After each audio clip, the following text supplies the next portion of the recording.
Here in the southern Iraqi city of Basra, a group of recently graduated oil engineers are being trained on drilling techniques. After that, pulling out, opening the drill pipe. They are the ones who will rebuild and modernize Iraq's oil industry, as the country is in urgent need of reconstruction and the steady stream of income through oil revenues.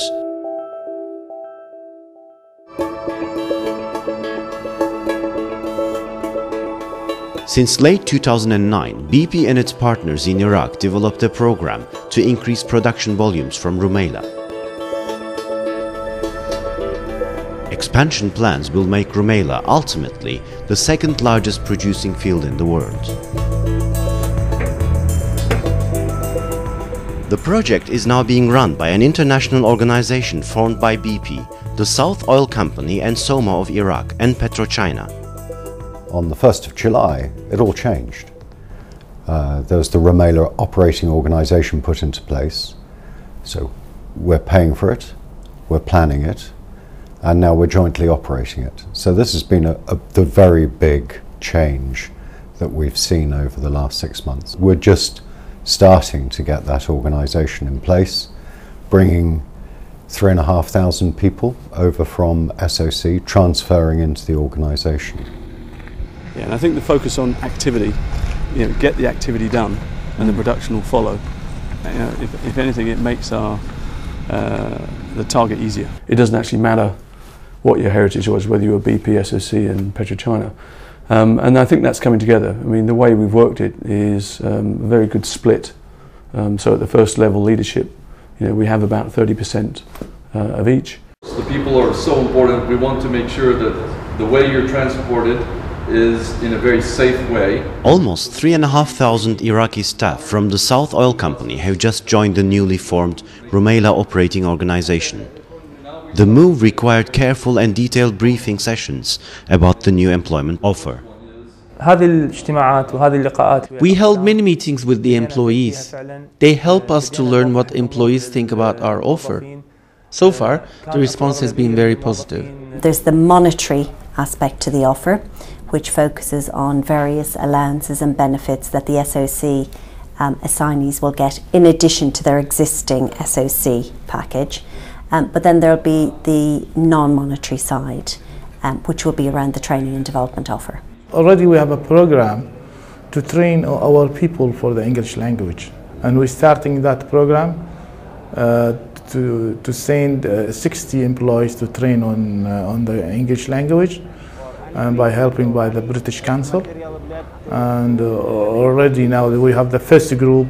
They will join that training. Plus, and we shall continue that program to cover all the people in the room.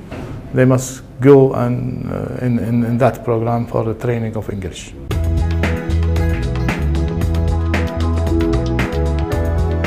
Although Rumaila is currently the fourth largest producing field in the world, most of its facilities are decades old. A number of comments were made by Iraqis when I did ask them, what is the priority, what you think?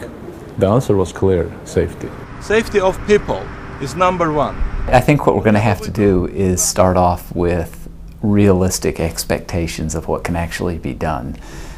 So we'll start off very basic, what we do.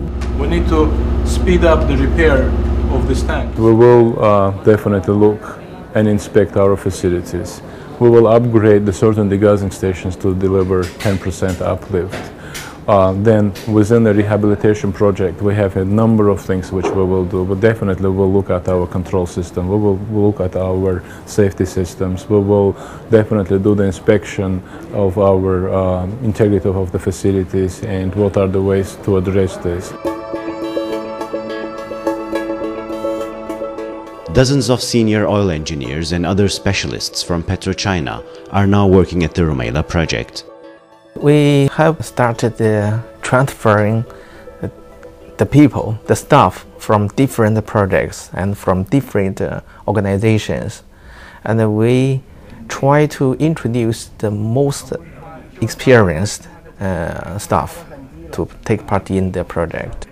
There are also plans for some Iraqi members of the RU to experience the international working environment in Sunbury.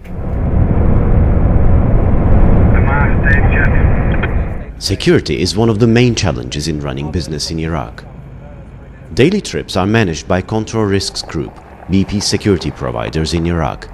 Movements in the field are carefully planned and monitored. Following the fence line all the way round to Orange 93. We have very good setups here, and certainly I think the staff that are here, once we have people coming to visit, they want to come again. They want to get, this is where it's happening, and we're not having any real problems with people.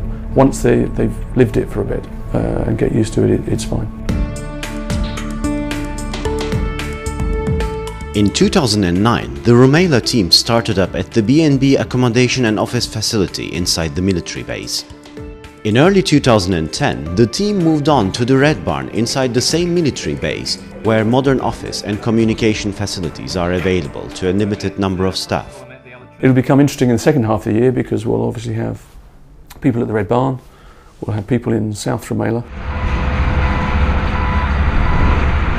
South Rumaila will be the ultimate base camp for the project. Firstly, comfortable accommodation and office facilities were designed, and then the project went out to tender with local Iraqi companies. We've awarded 12 packages. All of those packages have been with local Basra companies. Some of the items, obviously, they are sourcing from overseas. Some of our items, our accommodation units, are being actually manufactured in Basra. So that's been very successful. It's been great to be able to have local content. And this is an exciting challenge?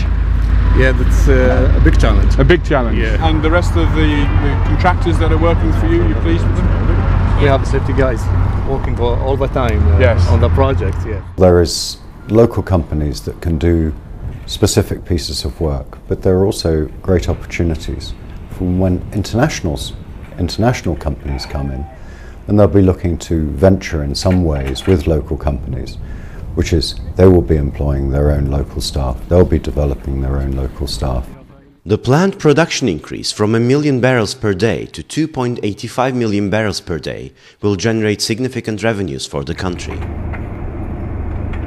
Her Majesty's Consul General to Basra, Alice Walpole, thinks that the motor for activity in southern Iraq is the hydrocarbon sector. Preoccupations of the local community are, first of all, services. They still want more power, more water. There are problems around electricity. The second thing that they're looking at is employment. There's very, very high unemployment here, particularly among young people. And they're very keen to see some more jobs coming in. Back at the cultural center of the South Oil Company, we speak to junior drillers after their training session. And, as always, the conversation comes down to employment opportunities. There is many people in Iraq, and they have a certification, they are educated, and they have no work. I mean, there is many engineers, and they are very good, and they are ready to work in these companies, like me, like all other peoples. The main message is that the Rumaila Operating Organisation is one organisation, but is largely comprised of Iraqis. Over 90% are Iraqis, and that's the way it'll remain. We're bringing in expertise from overseas because we're increasing the activity so substantially on the field to increase the production. And all of that is getting the best from everybody, and ultimately to make Basra good.